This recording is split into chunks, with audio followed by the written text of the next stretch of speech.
Kun jotain järkyttävää tapahtuu, on luonnollista tuntea surua, pelkoa ja ahdistuksen tunnetta.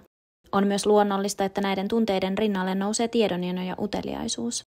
Monille ihmisille keino käsitellä tapahtunutta on etsiä siitä tietoa ja pyrkiä ymmärtämään, mitä on tapahtunut ja miksi. Somessa leviää kuitenkin nopeasti myös spekulaatioita ja huhupuhetta. Älä usko kaikkea, mitä somessa näet tai luet. Vaikka löytäisit uutta tietoa tapahtuneesta, harkitse tarkkaan, mitä tietoja jaat.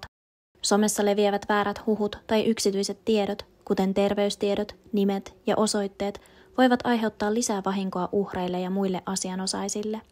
Väärien huhujen tai toisen yksityisten asioiden jakaminen somessa voi olla jopa rikos. Anna poliisille rauha tutkia tapahtunutta.